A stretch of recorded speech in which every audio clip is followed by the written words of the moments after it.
दिल्ली का जो शराब घोटाला है, जो चर्चित शराब घोटाला है, उसमें एक नया मोड़ आया है और इस नए मोड़ में भारतीय जनता पार्टी फंसती हुई नजर आ रही है।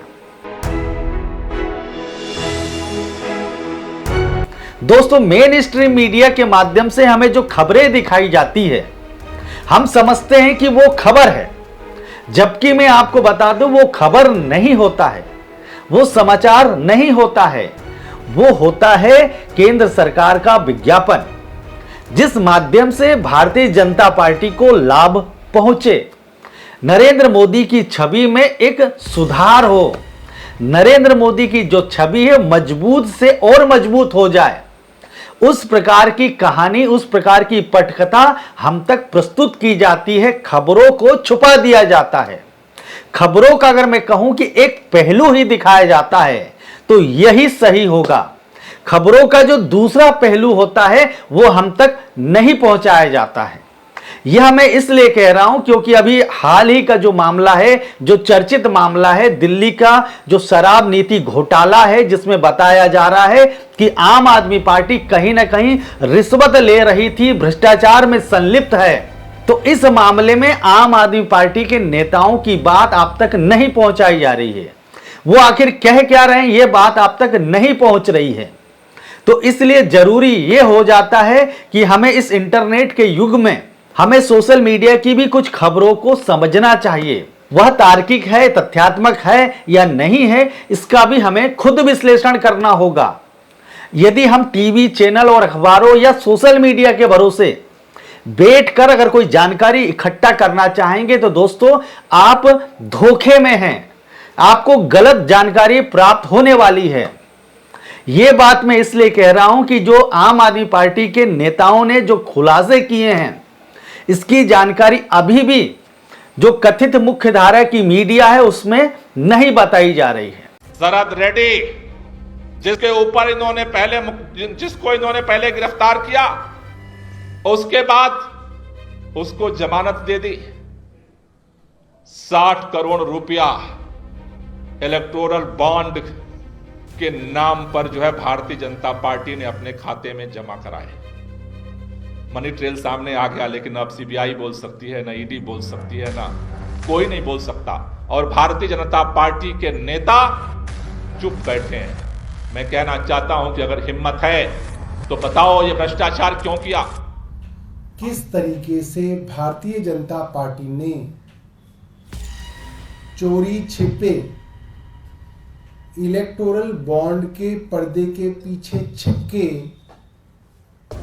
जो सबसे बड़ा तथाकथित एक्साइज के मामले में जो सबसे बड़ा किंगपिन बताया जा रहा था, जिसको आरोपी बनाया था, उन शरद चंद्र रेड्डी से लगभग 60 करोड़ रुपए का चंदा इलेक्टोरल बॉन्ड के पर्दे के पीछे छिपके भारतीय जनता पार्टी ने लिया। दोस्तों, मैं जिक्र कर रहा था शरद चंद्र रेड्डी की, जिसे बीजेपी या ईडी शराब माफिया कह रही है और उसे गिरफ्तार कर लिया गया था।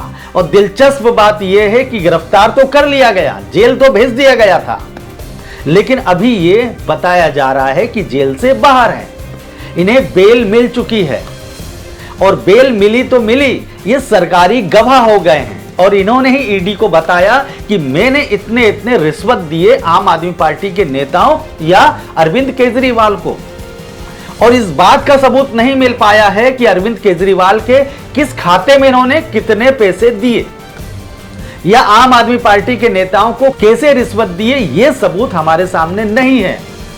लेकिन शरद चंद्र रेड्डी ने, कथित माफिया ने, भारतीय जनता पार्टी को 60 करोड़ रुपए दिए, पूरे 60 करोड़ रुपए।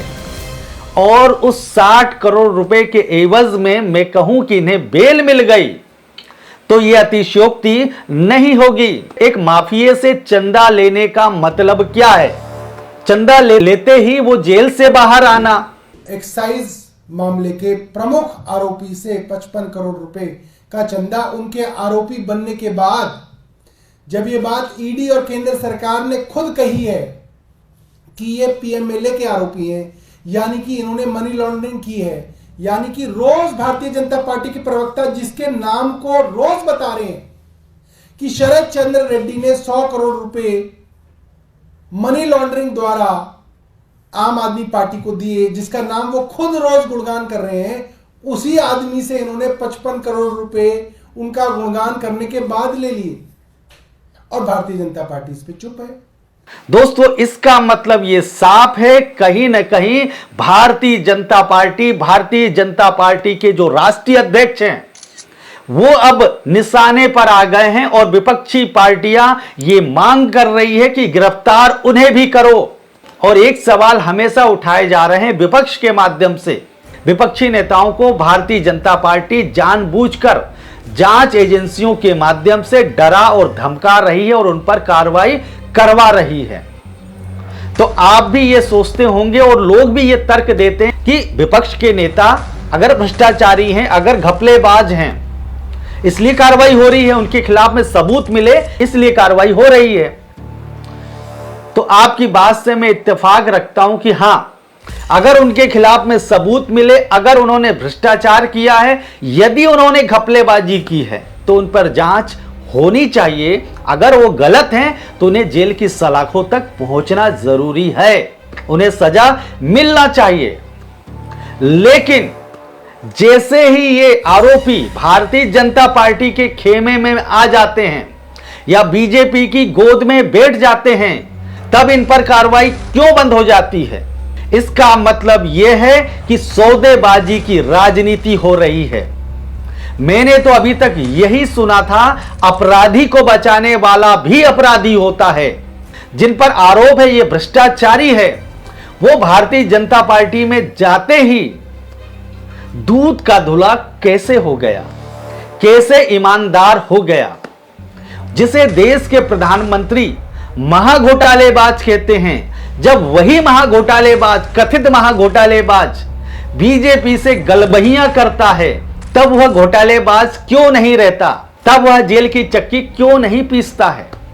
दोस्तों, इस प्रकार के सवाल उठ रहे हैं और इलेक्टोरल बॉन्ड के जो चंदे की जो सूची हमारे सामने आई है, इससे स्पष्ट हो गया है कि भारतीय जनता पार्टी को खरबों रुपए का चंदा मिला है और उन लोगों ने चंदा दिया है जिन्हें भरपूर धंधा भी मिला है, और उन लोगों ने चंदा दिया है जिन पर सीबीआई, ईडी या आईटी डिपार्टमेंट ने छापे डाले थे और उसके बाद उन्होंने चंदे दिए और उसके बाद उनका धंधा बढ़ गया। इसका मतलब क्या है दोस्तों? आप खुद सोचिए। सरकारी संपत्ति के साथ खिलवाड़ किया जा रहा है, सरकारी संपत्ति को अगर मैं कहूं कि लूटा जा रहा है तो अतिशयोक्ति नहीं होगी। और इससे फायदा हो रहा है सिर्फ और सिर्फ भारतीय जनता पार्टी को, और इससे लोकतंत्र की व्यवस्था कहीं ना कहीं तहस नहस हो रही है, तानाशाही बढ़ रही है। दोस्तों, इस पूरे मामले में आप क्या सोचते हैं जरूर बताइए। यदि वीडियो पसंद आया हो इसे लाइक कर दीजिए। धन्यवाद। आप देख रहे हैं WLBS न्यूज। चैनल को सब्सक्राइब करना और बेल आइकन को प्रेस करना ना भूलें।